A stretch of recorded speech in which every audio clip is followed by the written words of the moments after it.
राम जय जय राम, श्री राम जय राम श्री राम जय जय राम, श्री राम जय राम।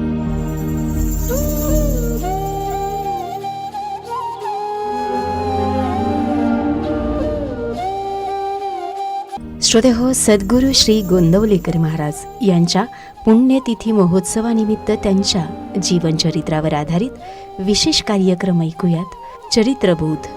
श्रोतेहो, सादरकर्ते आहेत ज्येष्ठ प्रवचनकार सौ प्रमिला कुलकर्णी.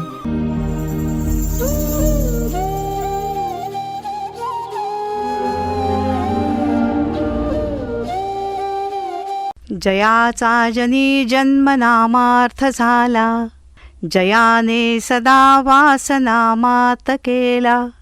जयाच्या मुखी सर्वदा नाम कीर्ती, नमस्कार त्या ब्रह्मचैतन्य मूर्ती. श्री ब्रह्मचैतन्य गोंदवलेकर महाराजांच्या 112व्या पुण्यतिथीला सर्व साधक भक्तांचे मनापासून स्वागत. श्री महाराजांचा पुण्यतिथी उत्सव म्हणजे श्रींचा प्राण असलेल्या नामाची आठवण ठेवून नामाला आपले जीवन वाहून घ्यायचे. निरुपाधिक नाम उठता बसता काम करता मुखात यावे. श्री महाराजांचे चरित्र आठवून मूल्याधिष्ठित मानवी जीवन जगणे हा उद्देश होय. मौज मजा गप्पा खाणेपिणे एवढेच म्हणजे उत्सव नव्हे. भजन गायन कीर्तन नामस्मरण करून जीवनातला अविनाशी आनंद मिळवणे हा उद्देश आहे. श्री महाराजांचा हा पुण्यतिथी उत्सव असतो तरी कसा, पाहूया गुरुदासी सौ प्रमिलाताईंच्या कवितेतून. उत्सव म्हणजे श्रींचा भव्य दरबार. श्री गुरूंच्या पुण्यतिथीचा उत्सव उत्साहे भरला. श्री गुरूंच्या पुण्यतिथीचा उत्सव उत्साहे भरला. दशदिन भव्य भरे दरबार, दशदिन भव्य भरे दरबार. गंधित वायू चैतन्याचा कोकिळ देई पंचस्वराला. वृक्ष वेली विनित बोलल्या, चराचर संजीवन सोहळा. रम्य भव्य उत्स्फूर्त भावना निजानंद साकार. दशदिन भव्य भरे दरबार. पुष्प पाकळ्या पाय घड्यातून, रंग रंगले रांगोळीतून. झांज पताका मंडपातून, कार्य चाले प्रभुनामातून. गुरु शिष्याची नयन एकता, सुख हे अपरंपार. दशदिन भव्य भरे दरबार. गायन कीर्तन भजनी रमले, तन्मयतेने श्रवण रंगले. भान हरपले चित्त दंगले, गुरुचरणाशी मस्तक नमले. शरणांगत भावमनीचे किती मानू उपकार. दशदिन भव्य भरे दरबार. देह त्यागिता श्री सद्गुरूंनी, चिर अस्तित्व हृदयी भरुनी. अलौकिक नाम प्राण हा दान देऊनी, भक्तजन सुपंथी लावुनी. अलौकिक हे कार्य गुरूंचे नित्यमनी संचार. दशदिन भव्य भरे दरबार. अन्नदान हे तत्व गुरूंचे, नामज्ञान हे सार गुरूंचे. स्वीकारून हे कार्य गुरूंचे, सार्थक करूया इह जन्मीचे. स्वीकारुनी हे कार्य गुरूंचे, सार्थक करूया इह जन्मीचे. गुरु पथावर पाऊल पडता जीवा प्राप्ता आकार. गुरु पथावर पाऊल पडता जीवा प्राप्ता आकार. दशदिन भव्य भरे दरबार. गुरुपथावर पाऊल पडण्यासाठी श्री महाराजांच्या चरणी नतमस्तक होऊया आणि त्यांच्या चरित्रातून बोध घेऊया, जीवनाची सार्थकता कमवूया. श्री गुरु चरित्रबोध आचरणात आणण्यात जीवनाची खरी धन्यता आहे. परमपूज्य सद्गुरू श्री ब्रह्मचैतन्य गोंदवलेकर महाराज कलियुगातले पथप्रदर्शक, जीवनाभिमुख दीपस्तंभ, मानवी जीवन व्यवहाराचे नेमके मार्गदर्शक श्री महाराजांच्या चरित्रबोधातून होते. त्या चरित्रबोधाची वारंवार उजळणी ही काळाची गरज आहे. श्री महाराज म्हणतात, जेथे नाम तेथे माझे प्राण. त्या नामातील शाश्वत ज्ञान श्री सद्गुरू गोंदवलेकर महाराजांच्या चरित्रबोधातून मिळते आणि जनसामान्यांना मानव जीवनाचे ध्येय, वास्तव व जीवनमूल्यांचे महत्त्व श्री सद्गुरूंच्या चरित्रबोधातून मिळते. श्रींचा चरित्रबोध म्हणजे चिरकाल स्वयंप्रकाशी सूर्यच. म्हणून म्हणावंसं वाटतं, गुरु प्रकाशदाता गुरु आहे ज्ञानदाता. भाव शुद्ध अंतरीचा गुरु पुरविला आरता. गुरु रक्षक साधका, गुरु आहे अन्नदाता. न तो व्हावे स्थिर चित्ता, गावी गुरु कार्यगाथा. गुरु आत्मा पावन, गुरु देहही पावन. गुरु सहवासी जावे, पावनाचे दास व्हावे. गुरु पापास नाशवी, गुरु पुण्यही जागवी. गुरु नामास जोजवी, गुरु भक्तास हर्षवी. गुरु महिमा अगाध, होते जीवाचे कल्याण. अहम भाव सांडूनिया, जावे गुरुसी शरण. श्री सद्गुरूंना शरण जाऊन आता वेचूयात चरित्रबोधाची अनामिक सुगंध असलेली फुले. संतांच्या जीवनाची धन्यता आचरणातून समाज प्रबोधनात असते. तेच समाज प्रबोधन श्री महाराजांच्या चरित्रबोधातून होते.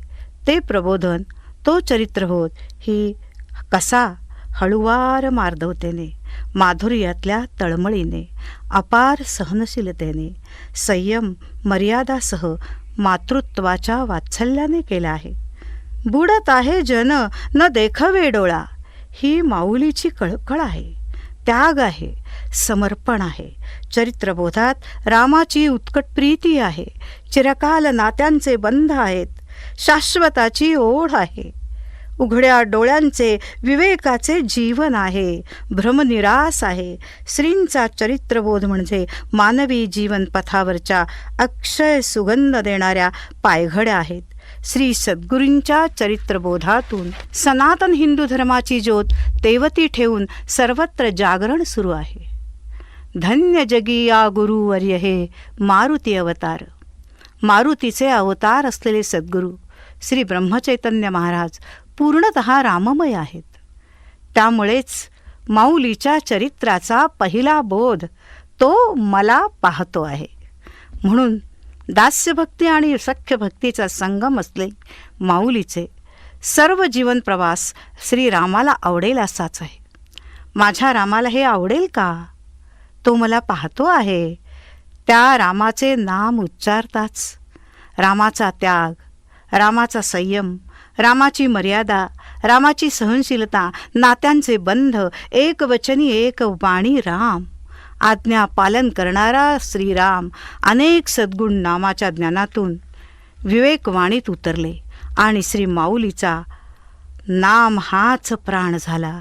नाम घेणे म्हणजे त्या सगुण देवतेला हाक देणे. आर्ततेने हाक देताच त्या सगुण देवतेचे सद्गुण अंतरात उतरतात. म्हणूनच आपण सर्वांनी तो पाहतो आहे हे लक्षात ठेवलं तर अवगुण, भ्रष्टाचार, स्वार्थ, ईर्षा, द्वेष, मत्सर, भेदभाव आपल्याकडे फिरकणारच नाहीत. श्री महाराजांची श्रीरामावर एखाद्या पतिव्रतेप्रमाणे महाराजांनी प्रेम केलं.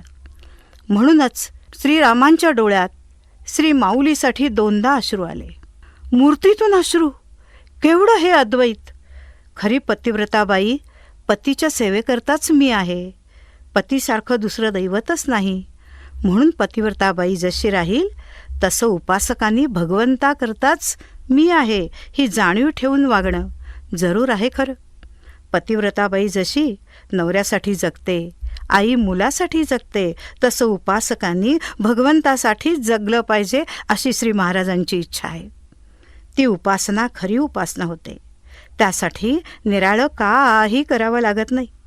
आमची मनाची प्रवृत्ती अशी पाहिजे की मी जे जे करीन, जे काही करीन ते भगवंताकरताच करीन, करमणुकीकरता नव्हे. देव म्हणजे टाईमपास नव्हे, आपली सवय पडली म्हणून करावं असंही नव्हे. मी भगवंताकरताच आहे ही जाणीव ठेवावी. जीवनात भगवंताची नड वाटली पाहिजे. नडीला स्मरण आणि एरवी विस्मरण असे नको व्हायला. मी भगवंताकरता आहे. माझा जन्म झाला तो भगवंताकरताच आहे ही जाणीव ठेवून आपण वागलो ना तर दररोज गुरुपौर्णिमेचाच उत्सव साजरा केल्यासारखं श्रेय मिळेल. गीतेपासून दासबोधापर्यंत एकच सूत्र आहे, निष्काम कर्मयोग. मुलाबाळांचा सांभाळ ती मला उपयोगी पडतील म्हणून नाही करायचा. ही ईश्वराची देणगी आहे म्हणून त्यांची सेवा करायची हा धर्म आहे. देहानं कर्तव्य आणि मनानं त्याचं स्मरण हे सगळ्या वेदांताचं सार आहे. आयुष्यात जे जे घडते ते भगवंत इच्छेनं घडते, ही भावना दृढ झाली पाहिजे. परमेश्वरीय तत्व आणि सद्गुरू तत्व जागृत ठेवायचं म्हणजे आपण जिवंत आहोत म्हणून जेवढा विश्वास आपल्याला आहे तेवढाच विश्वास परमेश्वर आणि सद्गुरू आपल्याबरोबर आहेत हा बाळगायचा. सदैव त्यांच्या आठवणीत जीवन व्यतीत करायचे. दृढ विश्वास असेल तर प्रपंचात देखील काळजी वाटणार नाही. मनाविरुद्ध जरी घडलं तरी ते माझ्या हिताचंच असेल ही भावना घट्ट असायला हवी.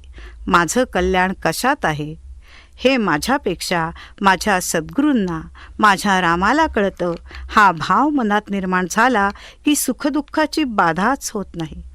सुखदुःखे समेत कृत्वा इथपर्यंत मनाची झेप जाते. तशी झेप जाण्यासाठी नितांत निष्ठा हवी.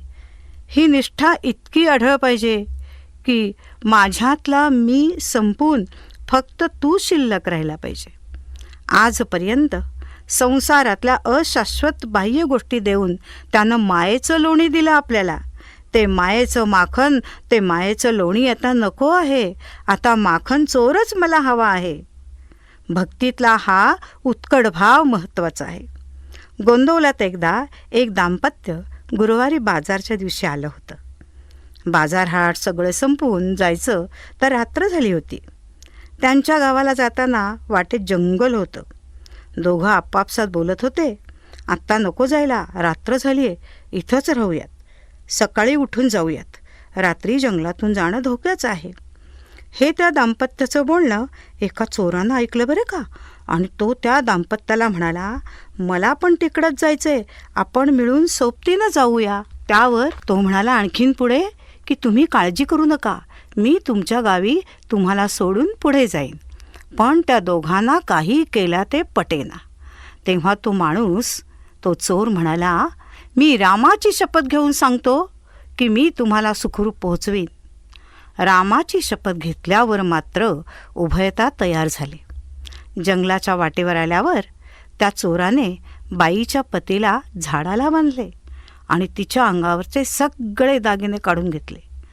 पदराला हात घालताच बाई जोरात ओरडली, रामा, तुझी शपथ घेतली म्हणून आम्ही तुझ्या विश्वासावर या माणसाबरोबर आलो, त्या माणसाच्या विश्वासावर नाही. हे रामा, तुझ्या विश्वासावर जर आलो आहेत तर आमचं रक्षण करणं तुझीच जबाबदारी आहे. ही आर्तहाक रामापर्यंत पोहोचली. बंदुकांचे आवाज झाले. शिपाई धावत आले. चोर पळून गेला. शिपाई घरापर्यंत पोचवायला आला. बाई म्हणाल्या, तसे नका जाऊ बरं, गुळ पाणी घेऊन जा. नको नको म्हणत असतानाही गुळ पाणी घेऊन बाई बाहेर आल्या तर शिपाई अदृश्य झाले होते. ही निष्ठा, हा विश्वास श्री माऊलीच्या चरित्रबोधातून आपल्याला घ्यायचा आहे. नाम घेताना शबरीची उष्टबोरं खाणारा राम, प्रेमाने सर्वांशी नात्यांचे बंध बांधणारा राम, अहिल्याचा उद्धार करणारा राम, आज्ञापालन करणारा राम, मातृप्रेम, पितृप्रेम, बंधुप्रेम, प्रजाप्रेम करणारा राम, संयमी मर्यादा पुरुषोत्तम राम, सर्वगुण संपन्न विवेकमती दाशरथी पुत्र राम, विरोध भक्तीतून रावणाचा उद्धार करणारा राम, शरणांगत रक्षक राम. तो राम आठवायचा, तो साठवायचा. तो राम आठवला आणि साठवला आणि आचरला तो आपल्या सद्गुरूंनी. आणि तेच कार्य करण्याचा बोध सद्गुरू आपल्याला देत आहेत. सद्गुरूंना पुन्हा रामराज्य अपेक्षित आहे. चारित्र्यसंपन्न राज्य, जीवनमूल्यांचं तंतोतंत पालन करणारं राज्य सद्गुरूंना अपेक्षित आहे. नाम घेताना ते इतक्या एकाग्रतेनं, तल्लीनतेनं स्वतःला विसरून घेतलं गेलं तर तो राम दिसेल. त्याचे गुण अंगीकारले आपोआप जातील. सुरुवातीला नाम घेताना विचार येतील, पण सवयीने ते हळूहळू कमी होतील. चिखलाने बरबटलेलं मूल आईच उचलून घेते आणि त्याला स्वच्छ करते. तसे विकारांनी बरबटलेले तुम्ही आम्ही सर्व माऊलीच आपल्याला उचलून घेऊन स्वच्छ करणार. गुरु माऊली दयाळू, मायाळू, कनवाळू आहे. तिची वृत्ती क्षमाशील आहे. माऊली वात्सल्याचा झरा आहे. मांगल्याचा ठेवा आहे, प्रसन्नतेचा सागर आहे. जे जे मंगल उदात्त उन्नत ते सर्व माऊलीच आहे. म्हणून माऊलीकडे जाताना प्रसन्नतेने जावे आणि एकट्यानेच जावे बरं का. आता एकट्यानेच जावे म्हणजे काय? म्हणजे 6 रिपूंना सोडून जावे. माऊलीला रामाला काय मागावे? श्री महाराज म्हणतात, माझ्याकडे सगळे हिंगजिऱ्याचे गिराईक येतं. म्हणजे प्रत्येकजण विषयाची मागणी करतं की जे अशाश्वत आहे, ते क्षणिक सुखाचा तो बुडबुडा आहे. मागायचं त्या परब्रह्मालाच मागावं. तू मला हवा आहेस. तो एकदा आपला झाल्यावर आपल्याला काय द्यायचे हे तोच ठरवेल ना. आपल्या सद्गुरू श्री ब्रह्मचैतन्यांनी श्रीरामालाच आपलं केलं. गारहाणी घेऊन माऊलीकडे कधीच जाऊ नये. जितका देव प्रसन्न तितकाच भक्त प्रसन्न असला पाहिजे. सद्गुरू कसे आहेत? गुरु प्रसन्न मुद्रा, गुरु ध्यान मुद्रा, प्रसन्न चित्त गुरुचिरणी. तोंड वाकडं करून नाही जायचं गुरूंच्याकडे. प्रसन्न आनंदी मनाने गुरूंकडे जायचं. प्रसन्न चित्तापाशी प्रसन्न चित्तच जायला हवं ना. हे कधी साधलं जाईल? हे प्रसन्न चित्त कधी होईल? तर भक्तीत अनन्यता असेल तर. अनन्यता मज घडो स्वानंद रूपी. हा उत्कट भाव असेल तर भक्ती भाव से होती है, ना तन से ना धन से. भक्तीतील आर्तता म्हणजे प्रत्यक्ष परमेश्वराकडे जाणारी अंतरयात्रा. भक्तीतील आर्तता म्हणजे प्रत्यक्ष परमेश्वराकडे जाणारी अंतरयात्रा. ती अंतरयात्रा शबरीने केली, अहिल्याने केली, जटायूने केली, अनेक संतांनी केली. ती अंतरयात्रा श्री सद्गुरू चरित्रबोधाला अपेक्षित आहे. या अंतरयात्रेत अनन्यतेबरोबर तळमळ, व्याकुळता, अधीरता असायला हवी. ऐन लग्न समारंभाच्या वेळी एखादा दागिना सापडेनासा झाला तर जीवाची केवढी तळमळ होते, केवढी ती अस्वस्थता. जीव अगदी बेचैन होतो. सगळं घर धुंडाळलं जातं. जीव तळमळू लागतो. त्या दागिन्याशिवाय बाकी काही सुचतच नाही. एखाद्या वस्तूसाठी की जिचा आनंद सुख अशाश्वत आहे, तिच्यासाठी एवढी तळमळ. तीच तळमळ नामासाठी, ईश्वर भेटीसाठी लागते का? संत तुलसीदास दोरी समजून भर रात्रीत पत्नीला भेटायला गेले. तेव्हा त्यांची पत्नी म्हणते, नाशिवंत अशाश्वत देहासाठी पाऊस रात्र अनेक संकटांची तमा न करता आपण इथे आलात. हीच तळमळ श्रीरामासाठी लागली तर प्रत्यक्ष राम भेटल्याशिवाय राहणार नाही. आणि नंतर ही ओढ, ही तळमळ, ही अधीरता, ही व्याकुळता श्रीरामांप्रती संत तुलसीदासांची लागली आणि संत तुलसीदास राममय झाले. तीच तळमळ, तीच व्याकुळता, तीच अधीरता श्री सद्गुरूंच्या चरित्रबोधातून अपेक्षित आहे. भक्ती म्हणजे काय? भक्ती म्हणजे प्रेम, भक्ती म्हणजे श्रद्धा, भक्ती म्हणजे निष्ठा, भक्ती म्हणजे समर्पण. प्रेम स्वतः मूक आणि बहिर असतं बरं का. त्याला भाषा आणि वाणी नसते. ते या हृदयातून त्या हृदयात खोलवर रुजलेला तो एक अंतरप्रवाह असतो. प्रेमात राम रमतो, प्रेमाला मोल ना जगा माझी. हाची सुबोध गुरूंचा, गुरुरायाला तहान प्रेमाची. सद्गुरू ईश्वर आंतरिक प्रेमाला असुसलेले आहेत. श्री माऊलीवर श्री माऊलीची श्रीरामावर नितांत माऊलीनं प्रेम केलं म्हणजे त्यांना आवडेल तसे वागणे. श्रीरामावर प्रेम करणे म्हणजे काय? श्री गुरुमाऊलीवर प्रेम करणे म्हणजे काय? तर प्रत्येक कृती करताना, बोलताना माझ्या श्रीरामाला हे आवडेल का, माझ्या सद्गुरूंना हे आवडेल का, त्यांना जे आवडतं ते करण्याचा प्रयत्न करणे म्हणजे प्रेम करणे. या विचाराचा एकदा का ध्यास लागला की राममय झालाच म्हणून समजा. मग जीवनात जे जे घडेल ते त्याच्या इच्छेशिवाय नाही. राम करता ही भावना दृढ झाली की मी पण आपोआप गळून जाईल. त्याच्या इच्छेशिवाय तर काहीच घडत नाही. आपलं प्रेम हे स्वार्थ बुद्धीवर आधारित आहे.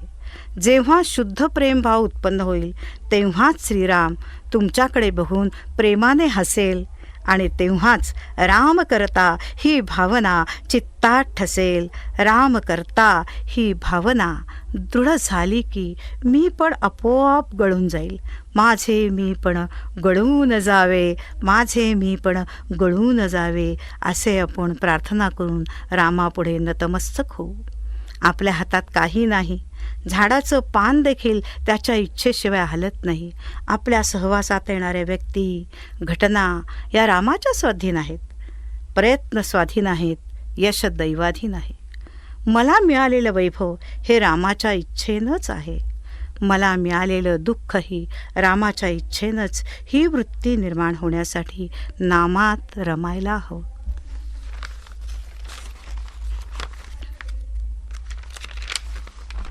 नाम ही वृत्ती आणि भगवंत यांना जोडणारी साखळी आहे.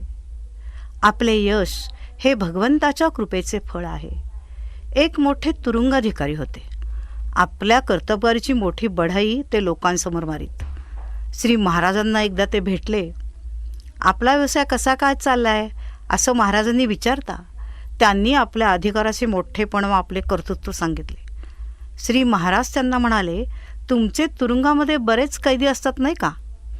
गुन्ह्याप्रमाणे वेगवेगळ्या मुदतीच्या शिक्षा झालेल्या असतात त्यांना. एका कैद्याने चोरी व घरफोडी केली होती. त्याबद्दल त्यास 3 वर्षे सक्त मजुरीची शिक्षा झाली होती. शिक्षेच्या काळात त्याने आपले वर्तन चांगले ठेवले. सुटून आल्यावर तो लोकात बढाई मारू लागला की 3 वर्षाच्या काळात आपण कोणाकडून फट्ट म्हणून घेतले नाही बरं का. त्याने मारलेली बढाई कितपत शोभून दिसेल? ती निश्चितच हास्यास्पद असेल. हे जसे खरे तसे जन्मास येणे हा एक प्रकारचा कारागृहवासच आहे. त्याच्यात मी असा मोठा व कर्तबगार आहे असे म्हणणे त्या कैद्याने बढाई मारल्यासारखेच नाही का होणार?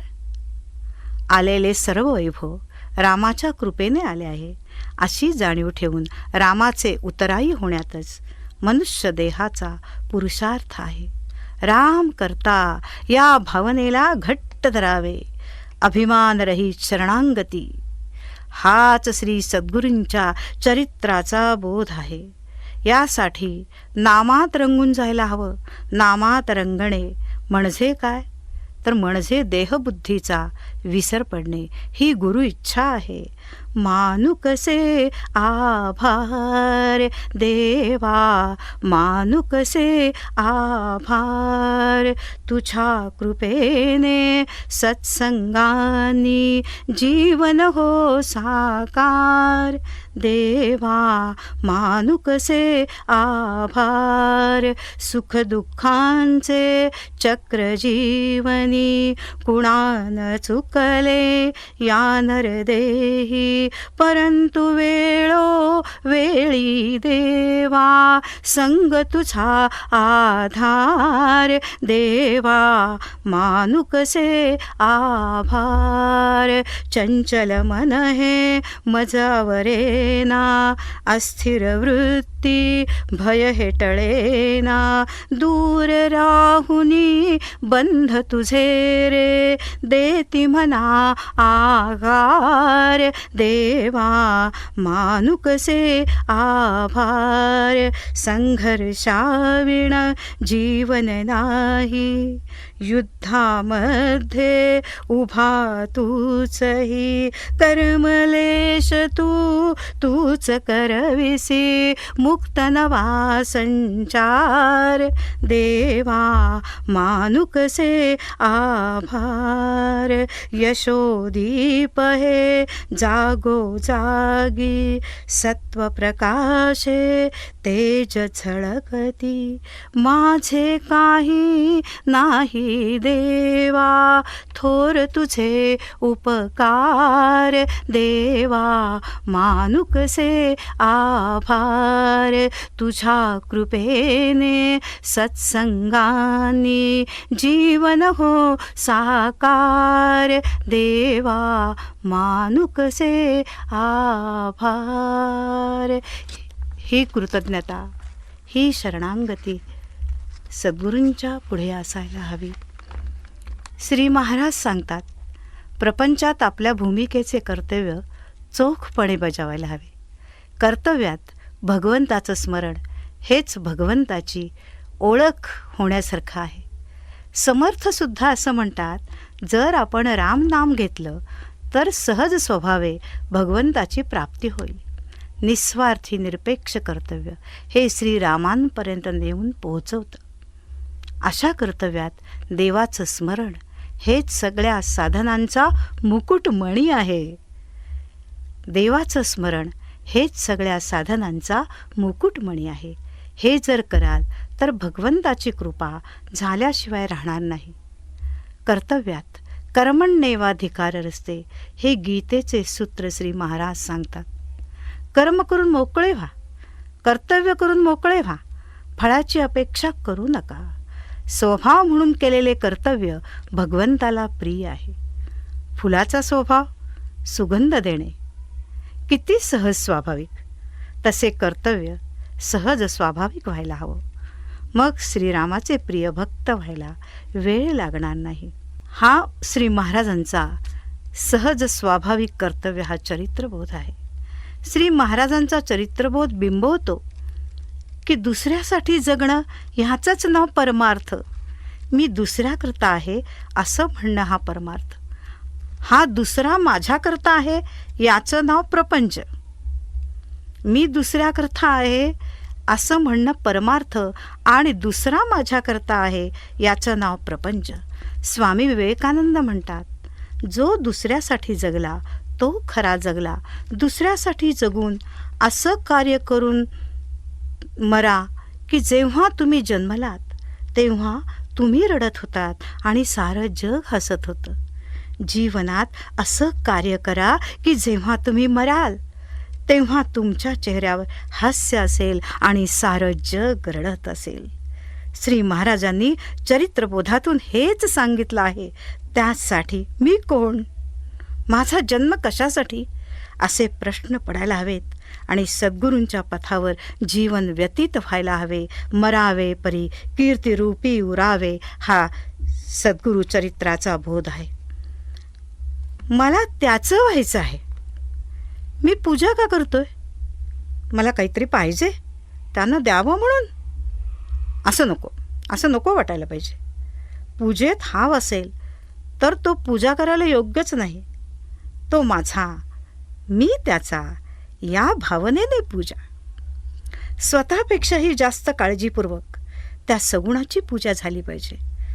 मला तिसरं चौथं काही कळत नाही, वेदांत कळत नाही, शास्त्र कळत नाही, पण हे परमात्मा मला असं वाटतं की मी तुझं होऊन राहावं. पूजा करताना मी तुला सर्वस्व अर्पण करून राहिलो आहे. माझं सर्वस्व तुला मी दिलं आहे. एक थोडंसं पान नैवेद्याला वाढलं तर भगवंताला अन्न अर्पण केल्यासारखं होतं. आपण म्हणजे थोडं करण्यामध्ये माझं सर्वस्व तुला अर्पण करतो. थोडंसं देतो पण कसं म्हणतो की सर्वस्व तुला अर्पण केलं आहे. भगवंता, आता तुला मला काय द्यायचं ते दे, मला त्याचं व्हायचं आहे ही बुद्धी आपल्याला अखंड चिकटली गेली पाहिजे. मी तुझा भगवंता होईन ना, तुझ्याशिवाय माझा जीव चालला आहे असं आपल्याला वाटलं पाहिजे. पण बऱ्याच जणांची खरी अडचण ही आहे की मला काय हवे मलाच कळत नाही. आनंद स्वरूप परमात्माच मिळाल्यावर जीवनात काहीच शिल्लक राहत नाही. जसं अर्जुनाला दिशा दर्शन करायला श्रीकृष्ण मिळाल्यावर काहीच शिल्लक राहिलं नाही. आम्ही जगाची कास धरली, विषयाची कास धरली. मला काय पाहिजे हे माझ्यामध्ये तूच निर्माण कर. द्रौपदीला ज्या वेळी भगवंताची आठवण झाली त्यावेळी तो आला. तिच्या हाकेत आर्तता होती.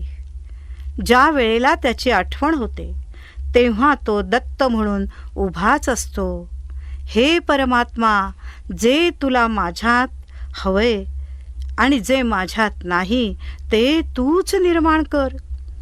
परिस्थिती कशीही असू द्या, ती माझ्या भगवंताच्या आड येता कामा नये. तुझं मला होण्यासाठी जे करायचं असेल ते तू कर अशी कळकळीची प्रार्थना त्या परमात्म्याला करायला हवी. एका भगवंताशिवाय मला काही नको ही भावना दृढ होऊन रुजायलाच, असं श्री महाराजांचं म्हणणं आहे. म्हणून परमेश्वराला प्रार्थना करावी, हे परमात्मा, हे सद्गुरू, तुझी उपस्थिती अनुभवते आहे, तुझी प्रभा अनुभवते आहे, तुझी कृपा अनुभवते आहे. तू माझ्या श्रद्धेचा, सामर्थ्याचा उगम आहेस. तू माझा पंथ आणि गंतव्य आहेस. मी तुला अनुबद्ध आहे. तू मला अजून उंच घेऊन चल, तू मला अजून खोल घेऊन चल, तू मला तुझ्यातच घेऊन चल, तू मला तुझ्यातच घेऊन चल, तुझ्यात सामावून घे रे ईश्वरा. हे सद्गुरू, तुझ्यात मला सामावून घे, अशी विनवणी परमात्म्याला, सद्गुरूंना करायला हवी. भगवंताचं प्रेम ज्याला मिळालं, जगात तो धन्य धन्य झाला. भक्त प्रल्हाद, भक्त ध्रुवबाळ यांची अढळ भगवत प्रीती आदर्श आहे. संगत संतांची. श्री महाराज सांगतात, विकारांच्या स्वाधीन झालेला माणूस बुद्धीला पारखा होतो. विषयात प्रेम ठेवून भगवंताचं प्रेम करणं खरं नाही. प्रेम एकाच ठिकाणी राहतं. आज आम्हाला जितका भगवंत हवासा वाटतो, त्याच्या कितीतरी पटीनं प्रपंच हवासा वाटतो. एखाद्या राष्ट्रावर परचक्र जर आलं तर बाहेरचा शत्रू तर खराच, पण आतले लोक सामील झाले तर काय करणार? आतला मनुष्य सामील झाल्यावर जशी बाहेरच्याला मदत मिळते, तशी आम्ही ज्याला आमचे विकार म्हणतो ते बाहेरच्या जगाच्या भुलवणीला फसवणारे झाले आहेत. तर आमची धडगत कशी चालेल? विकारांवर आपण आपली मालकी बनवली पाहिजे. विकार आमचे दास बनले पाहिजेत. विकारांचे दास आपण बनता कामा नये. आपण आपले मालक बनल्याशिवाय आपल्याला काही बदलता येणार नाही. आपण आपले मालक बनण्याचा अभ्यास केला पाहिजे. आपल्या बुद्धीला कितीही जरी पटलं तरी विकारांचं विष इतकं रक्तामध्ये मिसळलं गेले ना, की ते बाहेरच्या औषधानं कशानंही जाणार नाही. तर ते कशानं जाईल? ते संगतीने जाईल. ती संगत संतांची खरी आहे. विषयाची आणि संतांची युती कधीच होत नाही. संगतीनेच हे विषयाचं विष हळूहळू लोप पावेल. कुत्रं बंगल्यामध्ये आत येऊ देत नाही, पण कुत्र्याचा मालक भेटल्यावर कुत्रं बाजूला सरकते का नाही? मायेचा आमच्यावर कितीही पगडा असू द्यात, भगवंताचं आम्ही स्मरण केलं, संतांची संगत केली, तर बाकीची मायेची कुत्री केव्हाही बाजूला सरतील. पण ते करावंसं वाटलं पाहिजे ना, कळकळीतून वाटलं पाहिजे. आमच्या आड प्रपंच, बायका पोरं काही येत नाही. माझा शत्रू मीच आहे. तो दूर करायला संत संगतीसारखा दुसरा उपाय नाही. संतांनी सांगितलेले करणं कायम टिकवता आलं पाहिजे. संत जीवन भगवंताच्या स्मरणात असते, ते स्मरण करायला हवं. स्मरणाला उत्तम मार्ग कोणता असेल तर भगवंताचे नाम. नामातच आईचे वात्सल्य आहे. लेकरू होऊन हाक मारावी हो. लेकरू द्वाड असलं ना तरी आईला पान्हा फुटल्याशिवाय राहणार नाही. तिला विनम्रतेनं म्हणावं, विषयाने मला दिन केले भारी, तुझं वीण आता सांग कोण तारी, तुझं वीण आता सांग कोण तारी, तुझं वीण आता सांग कोण तारी. श्री अनंत कोटी ब्रह्मांड नायक राजाधिराज सच्चिदानंद सद्गुरु श्री ब्रह्मचैतन्य महाराज की जय. श्रीराम जय राम, जय जय राम, जय जय रघुवीर समर्थ.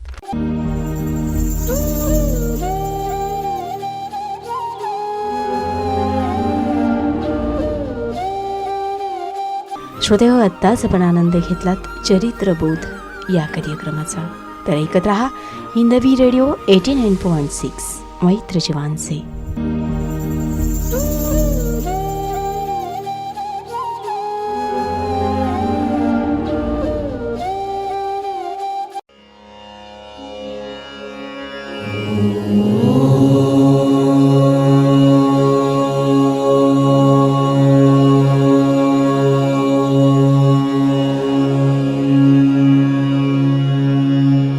श्रीराम जय राम जय जय राम. श्रीराम जय राम जय जय राम. श्रीराम जय राम जय जय राम.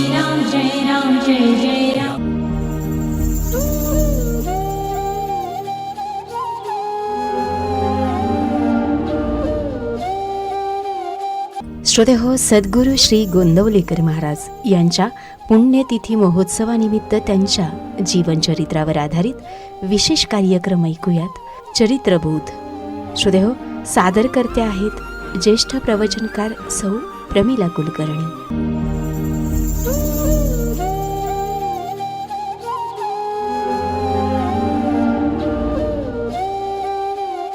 श्री अनंत कोटि ब्रह्मांड नायक राजाधिराज सच्चिदानंद सद्गुरु श्री ब्रह्मचैतन्य महाराज की जय.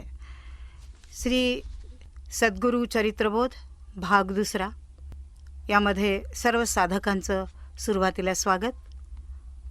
या भागाची सुरुवात आपण सद्गुरूंना प्रार्थना करून करूयात. सद्गुरुनाथा तुझ्या कृपे विण अर्थ नसे जीवना, आता सावर माझ्या मना, आता सावर माझ्या मना.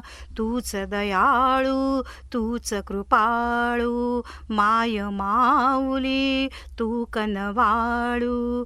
तूच दयाळू तूच कृपाळू, माय माऊली तू कनवाळू. शरणांगत रक्षून माय तू, बळ दे माझ्या मना, आता सावर माझ्या मना, आता सावर माझ्या मना.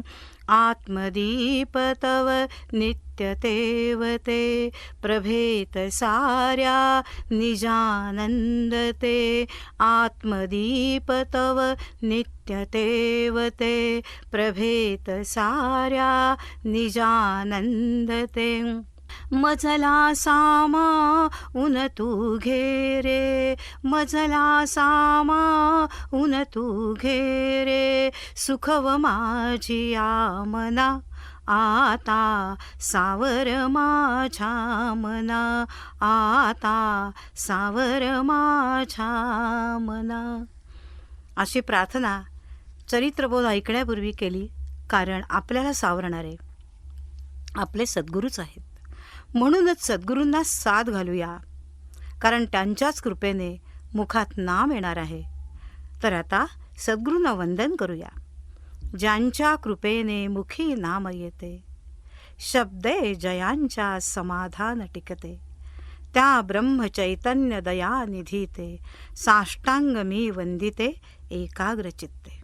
नुसतं वंदन नाही, तर साधूयात सद्गुरूंचं अनुसंधान. रात्रंदिन आम्हा सद्गुरूंचा ध्यास, मिथ्या जगाची सोडून यास. रात्रंदिन आम्हा सद्गुरूंचा ध्यास, मिथ्या जगाची सोडून यास.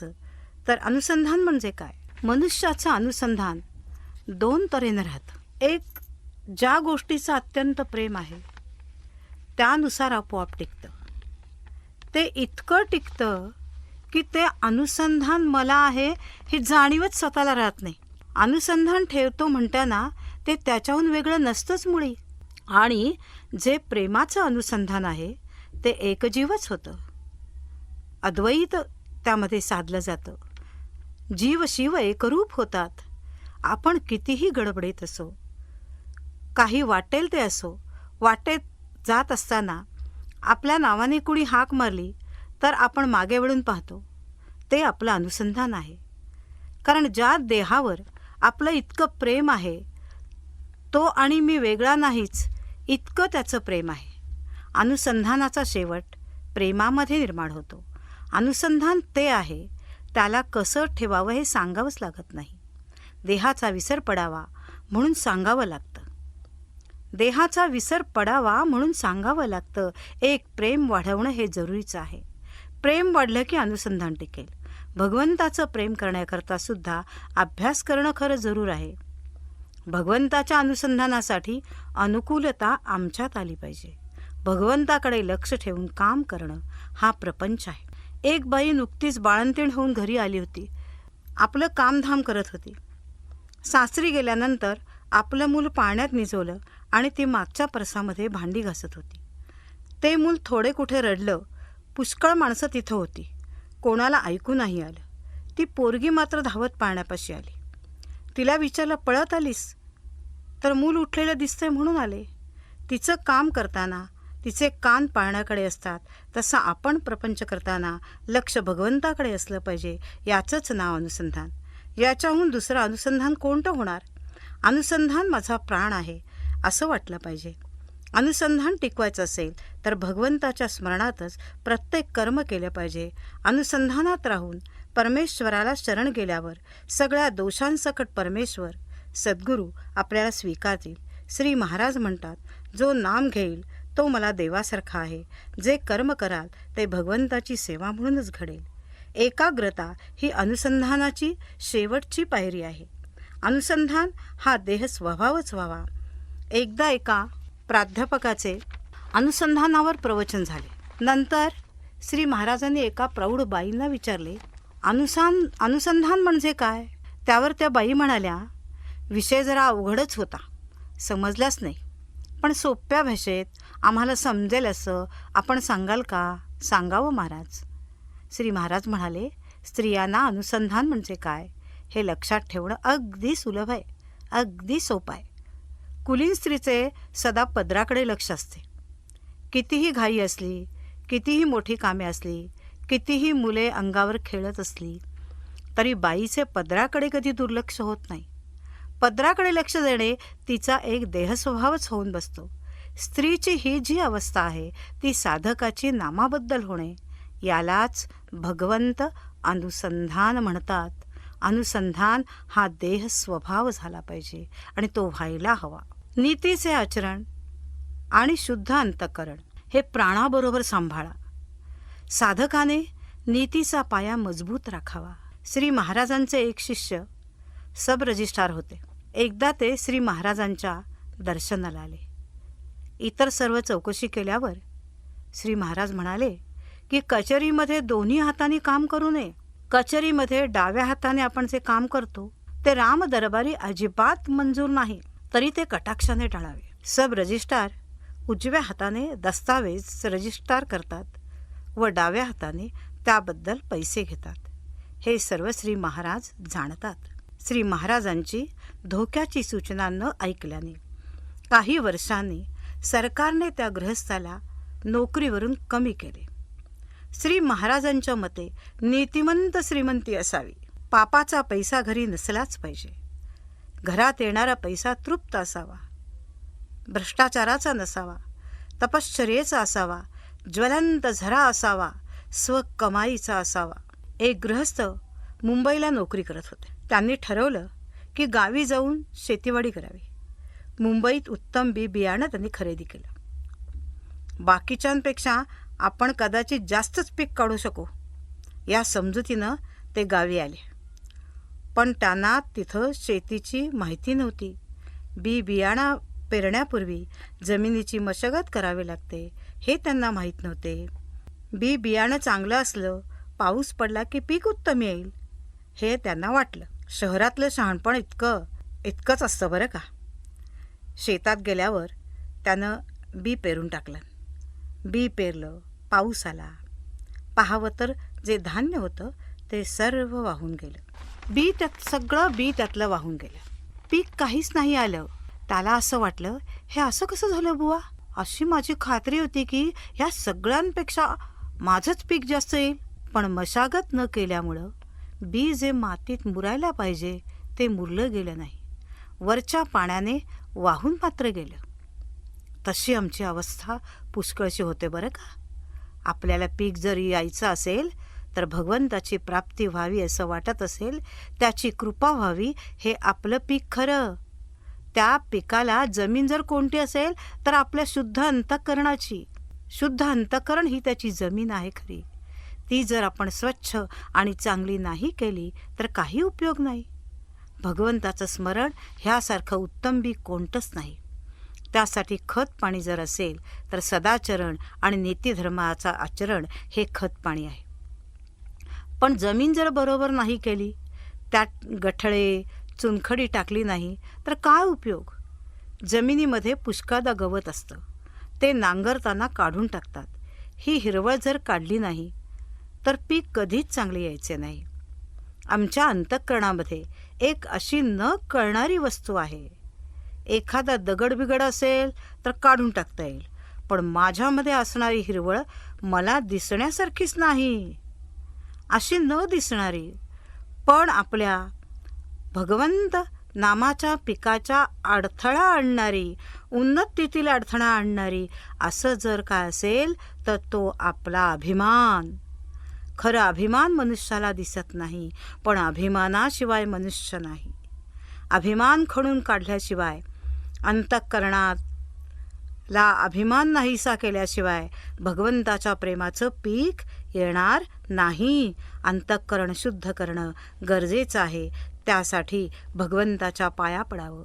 भगवंता सद्बुद्धी दे, चांगली बुद्धी दे म्हणून त्याला शरण जावं. पायी पडावे, पायी पडावे हेच आम्हा ठावे. शरणांगत होऊन अभिमान शत्रू घालवावा. अंतःकरण शुद्ध करण्याकरता विकारांची आडकाठी आहे. विकारांवर ताबा मिळवण्यासाठी भगवंताला शरण जाऊन तशी बुद्धी त्याला मागावी. तो दयाळू परमात्मा आपल्याला क्षमा करून विकारांपासून कोसो दूर ठेवेल. जिस मन में अभिमान भरा भगवान कहाँ से आए, घर में हो अंधकार भरा मेहमान कहाँ से आए. जिस मन में अभिमान भरा भगवान कहाँ से आए, घर में हो अंधकार भरा मेहमान कहाँ से आए. राम नाम ज्योति हृदय, राम नाम ज्योति हृदय, राम नाम ज्योति हृदय जगा के देख ले, आ जाते हैं राम कोई बुला के देख ले, आ जाते हैं राम कोई बुला के देख ले. राम कधी येईल, राम कधी आपला होईल, तर आपला अभिमान गेल्यावर राम आपला होईल. पण अभिमान जाऊन अजून काय आवश्यक आहे राम आपला होण्यासाठी? हाताने प्रपंचचं काम करावं, मुखाने रामनाम घ्यावं आणि अंतःकरणात समाधान असावं. भगवंत आहे म्हणून मी आहे, भगवंता वाचून मी व्यर्थच आहे खास. पतिव्रताबाई जसं कुंकवाला महत्त्व देते तसे महत्त्व भगवंताच्या स्मरणाला द्यावे.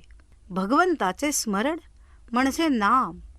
मन हे भगवंताचं रूप आहे, म्हणूनच मन कोणाचे कधी न दुःख व्हावे असे श्री महाराज सांगतात. गीतेमध्ये आपल्या विभूती सांगताना मन माझी विभूती आहे असे भगवान म्हणतात. म्हणून कोणाचेही मन दुखवणे म्हणजे भगवंतालाच दुखवणे होय असे श्री महाराजांना वाटे. एकदा एका चांगल्या साधकाने विचारले, महाराज, आपल्या सांगण्याप्रमाणे कोणाचेही अंतःकरण न दुखवता वागण्याचा मी मनापासून प्रयत्न करतो, पण मी रागीट आहे हो, कडक आणि शिस्तप्रिय पण आहे. त्यामुळे बरेच वेळा माझ्या बोलण्याने दुसऱ्याचे मन दुखवले जाते, माझे बोलणे त्याला लागते. याला काय करू महाराज? तर महाराज म्हणाले, तुम्ही मनापासून अभ्यास करा, तुम्हाला खास जमेल. अभ्यास करताना कधी चुकायचेच. जेव्हा चुकेल तेव्हा ज्या व्यक्तीला आपण दुखवले असेल तिची क्षमा मागावी. क्षमा मागताना लाज वाटू नये आणि पुन्हा असे घडणार नाही याबद्दल सावध राहावे. सावध होऊन अभ्यास केल्यास यश येईलच. कर्तव्य आणि स्मरण ही जोडगोळी जिथे आली तिथे भगवंत उभा राहिला म्हणून समजा. कर्तव्याची जागृती आणि भगवंताची स्मृती तिथे परमात्म्याची वस्ती. समाधान हेच घराचे वैभव आहे. समाधान हे भगवंताचं स्वरूप आहे. प्रत्येक कर्म हे ईश्वराला अर्पण करून करावं, म्हणजे राम करता ही भावना दृढ होईल. नाम घेणाऱ्याच्या मागे भगवंत कसा उभा असतो? उदाहरणार्थ श्री महाराज सांगतात, एक मनुष्य होता, त्याला बायको अजिबात आवडत नव्हती. तेव्हा त्या मुलीचा बाप मोठा शहाणा होता. मुलीने सांगितलं आपल्या वडिलांना. तेव्हा वडील काय म्हणाले, तिला की तू काही करू नकोस, नुसती पडून राहा. निमूटपणाने भगवंताचे स्मरण करत कर्तव्य करत राहा. त्याचं घर सोडून येऊ नको. न आवडू दे त्याला, तू पडून नुसती राहा. उलट उत्तर देऊ नकोस. सहन करत राहा. जसं मोलकरीण काम करील तसं काम करत राहा. त्याच्याशी प्रेमानं वागत राहा. तिरस्काराची लढाई, द्वेषाची लढाई प्रेमानं लढावी. द्वेषाशी प्रेमानं लढल्यावर आपोआप प्रेम निर्माण होतं, असं तिच्या वडिलांनी सांगितलं. तिच्या नुसत्या पडून राहण्यानं त्याचं प्रेम तिच्यावर बसलं आणि संसार करू लागला. नुसतं नाम घेतलं ना तरी पडून राहण्यासारखं आहे. भगवंत आपलं काम निश्चितच करील. रामाची स्मृती ठेवून ती बाई कर्तव्य करीत राहिली. म्हणूनच श्रीरामाने तिच्या नवऱ्याला सद्बुद्धी दिली आणि दोघांचा सुखाचा संसार झाला. नामात प्रेम येत नाही का बरं? जालन्याच्या राम मंदिरामध्ये श्री महाराज सुखद संवाद करीत होते. तेवढ्यात एक अधिकारी पत्नीसह दर्शनास आले. दोघांनाही अनुग्रह मिळावा अशी त्यांनी विनंती केली. अनुग्रह कशासाठी हवा असे श्रींनी विचारले. रामाचे व त्याच्या नामाचे प्रेम यावे यासाठी अनुग्रह हवा असे ते अधिकारी म्हणाले. त्यावर श्री महाराज सर्वांकडे पाहून बोलले, तुमच्यापैकी प्रत्येकाला अनुग्रह घेऊन किती वर्षे झाली? कोणी म्हणाले 5 वर्षे झाली, कोणी म्हणाले 10 वर्षे झाली, कोणी म्हणाले 17 वर्षे झाली, अशी उत्तरं महाराजांना दिली. मग पुन्हा महाराजांनी विचारलं, मग तुम्हा सर्वांना नामाचे प्रेम लागलेच असेल होय ना? पण कोणी हो म्हणायला तयार नाही.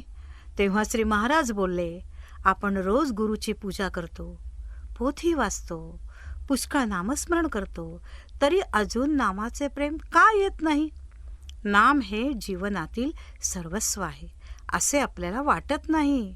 नामात प्रेम यायला एक गुरूंना आवडते म्हणून घ्यावे, दुसरे नामातच माझे कल्याण आहे या भावनेने ते घ्यावे. नामा वाचून चैन पडेनासे झाले की प्रेमाचा उगम झाला असे समजावे. मग माणसाचे चित्त इतर ठिकाणी गुंतणारच नाही. नामासाठी आपण बेचैन व्हायला हवं. थोडी बळजबरी पण करावी लागते कधी कधी. कशी पाहूयात. बोटीवरील नोकरीतून निवृत्त झालेल्या एका अधिकाऱ्याने श्री महाराजांना आपली अडचण सांगितली. महाराज, मला नाव घ्यावेसे वाटते, पण एका जागी स्वस्थ बसवत नाही आणि बसलो तर नामाचा कंटाळा येतो. त्याला काय करावे? श्री महाराज थोडे हसले व म्हणाले, तुमचा नातू कितवीत आहे? तो पहिलीत आहे. असे सांगून तो आपणच म्हणाला, काय करावे महाराज, तो उन्हाळ आहे, त्याला बळजबरीने एके ठिकाणी बसून अभ्यास करून घ्यावा लागतो. यावर श्री महाराज म्हणाले, मी हेच सांगतो आहे, आपले मन उन्हाळ आहे, त्याला एके ठिकाणी स्वस्थ राहण्याची सवयच नाही. त्याला थोडी बळजबरी केली पाहिजे. थोडी बळजबरी करून नाम घ्यायला लावले पाहिजे. नामामध्ये भगवंताची शक्ती असल्याने नाम घेणाऱ्याची देहबुद्धी क्रमाक्रमाने कमी होते आणि नाम स्थिरावते, म्हणजे नामामध्ये आपोआप गोडी लावते. एकदा एका परिचित डॉक्टरला श्री महाराजांनी सहज बोलण्यात विचारले, डॉक्टर, हल्ली गावातले हवामान कसे काय? रोगराई कितपत आहे? डॉक्टर म्हणाले, हवामान तसे बरे आहे, पण माणूस जरुरीपेक्षा जास्त खातो, त्याने तो आजारी पडतो. गाई म्हशीप्रमाणे रवंथ करण्याची सोय जर माणसापाशी असती तर पुष्कळसे रोग टळले असते. त्यावर श्री महाराज म्हणाले, डॉक्टर, अन्नाची जाऊ द्या, पण एक विशेष रवंथ करण्याची शक्ती भगवंताने माणसालाच दिली आहे. माणूस विचारांचे रवंथ करतो, त्याला मनन म्हणतात. ही शक्ती अद्भुत आहे. ती परमार्थामध्ये वापरली तर नराचा नारायण होतो. पुष्कळ लोक पारमार्थिक ग्रंथ नियमाने श्रवण करतात, पण त्याचे मनन करत नाहीत, म्हणून ते अंगी लागत नाहीत.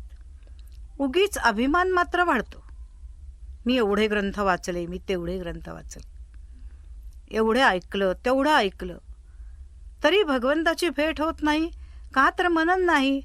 भगवंताची भेट सहजपणे होण्यासारखे असून मनन नसल्याने माणूस ती गमावतो. नळी फुंकली सोनाराने असे श्रवण नको. श्रवणात एकाग्रता हवी. कानाचे द्रोण करून ऐकले पाहिजे. जे श्रवण केले त्याचे सार काढून मनन झाले पाहिजे. मनातल्या मनात श्रवणाची उजळणी व्हायला हवी. खरे श्रवण हे मनन, चिंतन, आचरणातून व्हायला हवे. वेळ जात नाही म्हणून श्रवण नको. श्रवण हे मनापासून व्हायला पाहिजे आणि त्याचे चिंतन झाल्यावर त्याचे आचरणात रूपांतर व्हायला पाहिजे. तरच भगवंत भेट होईल आणि तरच भगवंताचे प्रेम लागेल. एक प्रेमळ भक्त श्री महाराजांकडे वारंवार जात, पण नेहमी ते एकटेच जात. एकदा श्री महाराजांनी त्यांना एकीकडे घेऊन पत्नीला न आणण्याचे कारण विचारले. ते खिन्नपणे म्हणाले, महाराज, माझ्या बायकोला ना हात उचलेपणाची वाईट खोड आहे. त्यास चोरी म्हणता येत नाही हो. दुसऱ्याची वस्तू आपण घेतली ही जाणीवच तिला नसते. ती वस्तू अंगावर घालून किंवा हातात घेऊन त्या वस्तूच्या मालकापुढे ही माझी बायको निसंकोचपणे मिरवते व मलाही ओशाळपणे वाटते. म्हणून मी तिला कुठे नेण्याचे टाळतो. हे ऐकून श्री महाराज म्हणाले, असू दे, ती काही चोरी करायची म्हणून करत नाही ना. मला राम सांभाळेल तिला. पुढच्या खेपेस तिला घेऊन या. श्री महाराजांच्या सांगण्याप्रमाणे पुढच्या खेपेस ते भक्त पत्नीसह गोंदवल्यास गेले. बाई श्री महाराजांच्या पाया पडल्या. तेव्हा श्री महाराज त्यांच्या कानात हळूच बोलले, इथे राम सतत आपल्याला पाहतो बर का. हाच त्या बाईंवर अनुग्रह झाला. तो शक्तिपातच होता. गोंदवल्यास जवळजवळ महिनाभर दोघे राहिले, पण बाईंकडून एकदाही उचले प्राणाचा प्रकार घडला नाही. तिच्या नवऱ्याला मोठे आश्चर्यच वाटले. परत जाण्याच्या आधी दोघांनीही श्री महाराजांकडून रीतसर नाम घेतले. श्री महाराज इतकेच बोलले की आता तुम्ही दोघांनीही मनापासून नाम घ्यावे. रामाला साक्षी ठेवून कर्म करावे. तो कमीपणा येऊ देणार नाही. पुढे जवळजवळ 20 वर्षे त्या बाई जगल्या, पण त्यांची ती सवय सुटली. ती कायमचीच गुरुकृपा ही अशी असते. अनुग्रह मिळणे म्हणजे आपले सर्व जीवन गुरूंच्या स्वाधीन करणे. निष्ठा आणि श्रद्धा गुरुपथावर चालवते. सद्गुरूंना भगवंताला सुमन, चांगलं मन, शुद्ध मन दिलं की आपलं कल्याण झालंच म्हणून समजा. मग अभिमान, अहंकार गळून तो करता आहे ही भावना रुजते. खात्री पटते की आपण त्याच्या स्वाधीन आहोत, परावलंबी आहोत. आपला जन्म ते मृत्यूपर्यंतचा सर्व प्रवास त्याच्या हातात आहे. तर मी नाही, तूच आहेस, तूच आहेस, तूच आहेस. आपण त्याचेच अंश आहोत, आपण त्याचेच अंश आहोत. ही भावना दृढ व्हायला हवी. एकरूपता येते की अशी एकरूपता आल्यावर भाव पुढे रे शब्द मागुता अशी मनाची अवस्था होऊन जाते आणि आपण भावपूर्ण होऊन गहिवरून येते. भगवंता तूच आहेस, तूच आहेस, तूच आहेस. उत्तम जीवन. आपल्या मते उत्तम जीवन कोणते? या प्रश्नाला उत्तर देताना श्री महाराज म्हणाले, माणसाने नाम घेण्यासाठी प्रपंच करून जगणे चांगले. नामाशिवाय दुसरे काहीही न करण्याकरता व न करता जगणे हे अधिक चांगले. नामाशिवाय इतर कशाचीही आठवण न ठेवता म्हणजे स्वतःचेही स्मरण न ठेवता जगणे, देहभान हरपून जाणे हे सर्वात चांगले होय. उठता बसता काम करता नाम मुखात यावे सर्वात चांगले होय. हातात काम मुखात नाम येऊन त्यात रंगून जावं. म्हणजे काय होतं? संतांच्या सानिध्यात राहावं. संत कशासाठी आहेत? परोपकारासाठी आहेत. संतांचा परोपकार म्हणजे काय? परोपकाराय सताम विभूती असं म्हटलं जातं. संतांच्या वागण्याला परोपकार शब्द योग्यच नाही असे आपले मत सांगून श्री महाराज म्हणाले, परोपकार म्हणजे दुसऱ्यासाठी काहीतरी करणे. त्याचे 3 प्रकार दिसतात. पहिला प्रकार, लोकांनी बरे म्हणावे, आपल्याला मोठेपणा द्यावा किंवा आपल्याला आपली प्रतिष्ठा वाढावी म्हणून, किंवा प्रसंग आला तर लोकांनी आपल्या उपयोगी पडावे म्हणून दुसऱ्यासाठी काही करणे हा सर्वसाधारण प्रकार होय. हा उपकार खरा, पण परोपकार नव्हे. प्रकार दुसरा कोणता? तर जगात दुःख पुष्कळ आहे, ते पाहवत नाही म्हणून दुःखी माणसासाठी मनापासून शरीराने व पैशाने झीज सोसणे याला खरा परोपकार म्हणावे. आपल्या हाताने जगाचे चांगले व्हावे ही सद्बुद्धी परोपकाराचा प्राण आहे. प्रकार तिसरा, स्नान करताना माणूस स्वतःचे अंग आपल्या हाताने चोळतो किंवा जेवताना माणूस हाताने जेवतो. त्यावेळी मी या शरीरावर उपकार करतो असे काही तो म्हणत नाही.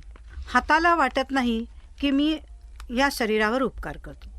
जसे ज्याच्या आत बाहेर भगवंत भरून राहिलेला असतो त्याला दुजेपण उरतच नाही. आपण दुसऱ्याचे चांगले करतो अशी भावना त्याच्या ठिकाणी नसतेच मुळी.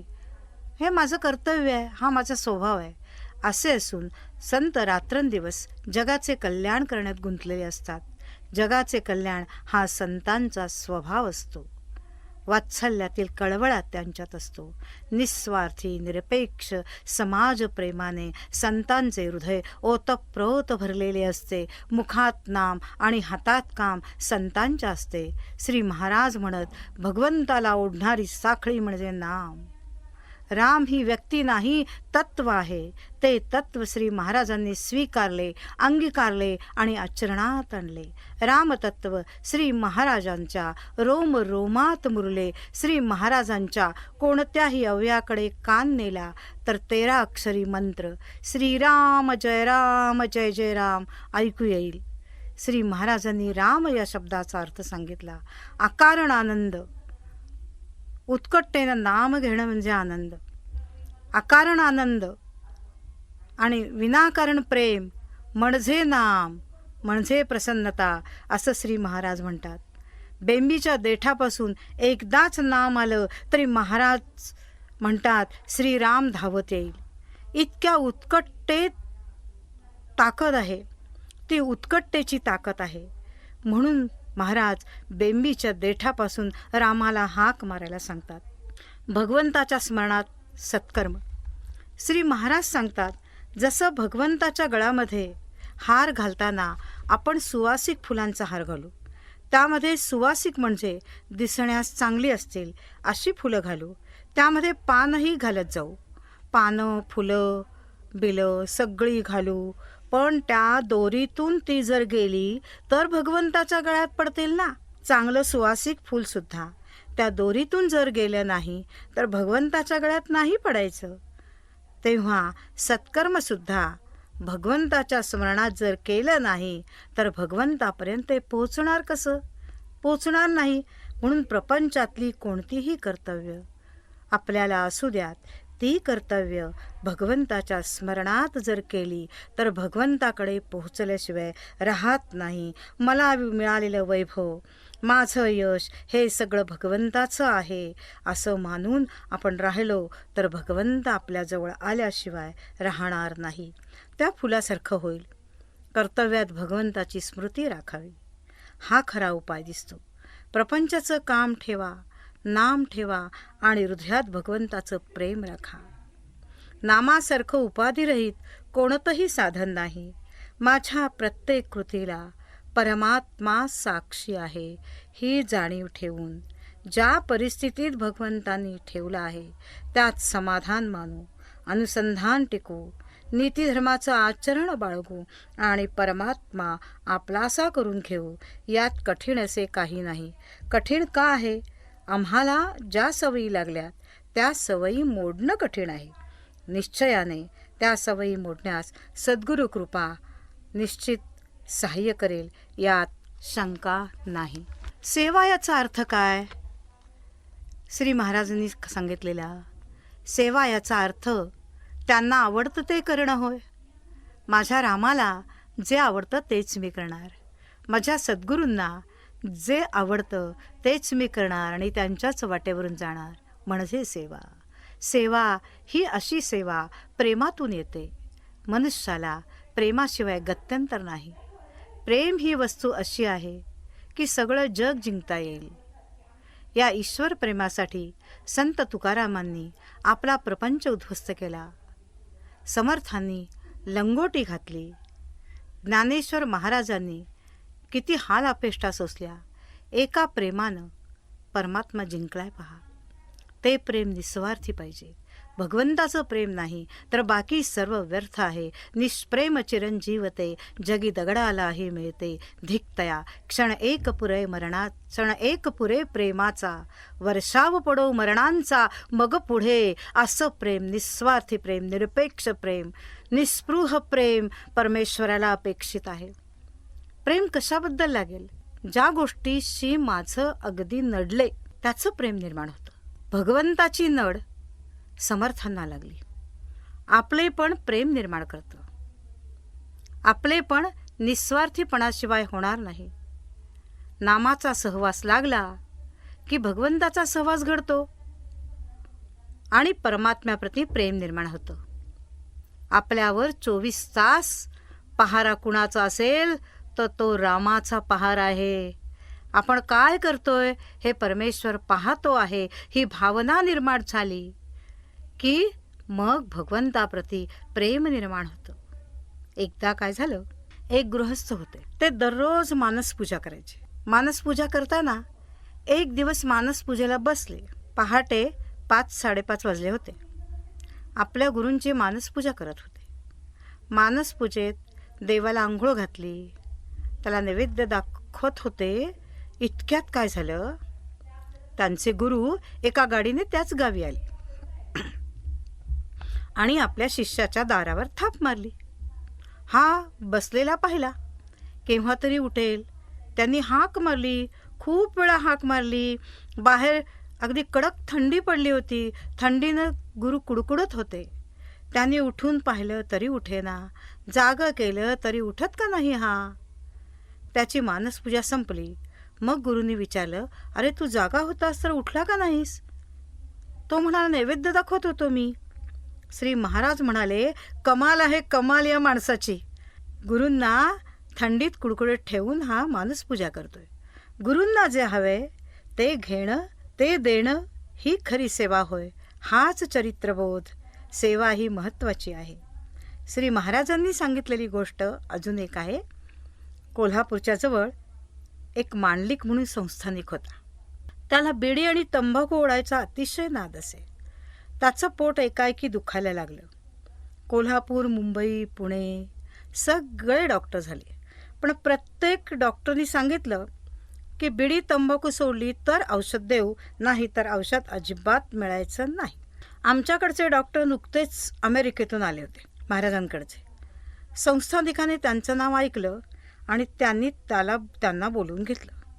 त्या डॉक्टरांना संस्थानिकांनी सांगितलं, प्रत्येक डॉक्टर मला बिडी तंबाखू सोडायला सांगतायत, पण मला ते शक्य नाही. प्राण गेला तरी चालेल, मला जगणंच शक्य नाही बिडी तंबाखूशिवाय. त्यानं पुन्हा सांगितलं, माझी एक अट आहे, अगदी मी तंबाखू ओढायचं सोडणारच नाही कधी. ते डॉक्टर म्हणले, नका सोडू तंबाखू. कोण सांगतो सोड म्हणून? तुला सोडा म्हणून सांगत नाही, तुमचं मी ऐकलं बरं. खा तंबाखू, खा, बिडी ओढा. तसं आता तुमचं ऐकलं मी, आता तसं तुम्ही माझंही ऐकलं पाहिजे. मी सांगेन तसं केलं पाहिजे. तो म्हणाला, ह्याच्याशिवाय तुम्ही काय वाटेल ते सांगा, वाटेल ते पैसे घ्या, वाटेल ते करा, पण तंबाखू ओढू नका असं म्हणू नका, तेवढंच करा. डॉक्टर म्हणाले, तू तंबाखू ओढ, पण तंबाखू ओढायच्या वेळेला मी जी गोळी देतो ती तोंडात धर. त्या गोळीचा प्रकार काय होता? तंबाखूपासून जे विष निर्माण व्हायचं ते विष त्या गोळीमुळे नाहीच होत असे. ते त्यांनी द्यावं आणि औषध पाजावं. अशा प्रकारे संस्थानिकांनी औषध घेतलं. तंबाखू आणि त्या बिडीमधलं विष घालवल्यानंतर प्रकृती सुधारली. तसं संत करतात. विषय सोडायला आम्ही तयार नाही, प्रपंच टाकायला तयार नाही, प्रपंच न टाकता हे सांभाळून काय करायचं ते करा, पण राम राम घ्या, राम राम नाम घ्या आणि काम करा. राम म्हटल्याने विषयाचे विष बाधणार नाही. रामाचं नाव घ्यावं आणि प्रपंचाचं काम करावं म्हणजे विषयाचं विष बाधणार नाही. विषाचं बाधणं कमी झालं की औषधाचा गुण येईल. हळूहळू विषयावरचं प्रेम कमी होईल. एक काड्याची पेटी नुसती ओढली तर काळोख नाहीसा होतो, तर भगवंताचं दिसणारं थोडं नामसुद्धा हे काम केल्याशिवाय राहणार नाही. भगवंताचं नाम म्हणजे ज्ञानाचा प्रकाश, भगवंताचं नाम म्हणजे माणुसकीचा प्रकाश, भगवंताचं नाम म्हणजे सद्भावनांचा प्रकाश, भगवंताचं नाम म्हणजे सत्कृत्याचा प्रकाश, भगवंताचं नाम म्हणजे सत्कर्माचा प्रकाश. हे श्री महाराजांनी सांगितलं. श्री महाराज भक्तीचा अर्थ सांगतात की भक्ती म्हणजे अत्यंत ज्याची प्रीती त्याचं नाव भक्ती. मग ज्यानं प्रीती वाढेल ते करावं. प्रीती कशाने वाढत असेल तर समागमात प्रीती आहे, सहवासात प्रीती आहे. सहवास अखंड कशात होईल तर भगवंताच्या नामात होईल. व्यवहारात प्रपंचात तत्पर वागावं, अत्यंत नीतीचं आचरण आणि त्यात भगवंताचं स्मरण करावं. आमचं सगळं कर्म भगवंताकरता असलं पाहिजे. माझा प्रपंच, माझं जीवन भगवंताकरता असलं पाहिजे. समर्थसुद्धा म्हणतात, तुझा वियोग न व्हावा हेच त्याचं म्हणणं आहे. मी तुझ्या योगात राहीन असे तूच कर. शुभाशुभाचा त्याग करावा माणसाने. हरीच्या दासाजवळ शुभकाळ दाही दिशा. परमेश्वराच्या नामावरती श्रद्धा असेल तर सर्व दिवस शुभच. सगळे दिवस सारखेच ते परमेश्वरानं निर्माण केलेले आहेत. अमका दिवस शुभ, अमका दिवस अशुभ असे काहीही नाही. शुभ असं निर्माण करणं हे परमेश्वराच्याच हातात आहे. आपलं हृदय दौर्बल्य निर्माण करतं शुभ आणि अशुभाची कल्पना. तर अशा ह्या सद्गुरूंनी आपल्याला चरित्रबोध करून मानवी जीवन मूल्यांचं महत्त्व सांगितलं आहे.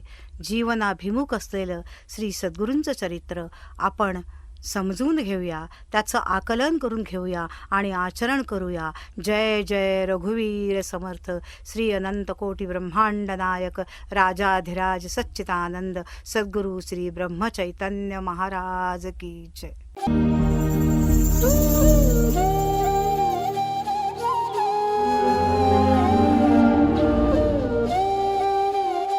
श्रोते हो, आत्ताच आपण आनंद घेतलात चरित्रबोध या कार्यक्रमाचा. तर ऐकत रहा हिंदवी रेडिओ 89.6 मैत्र जीवांचे.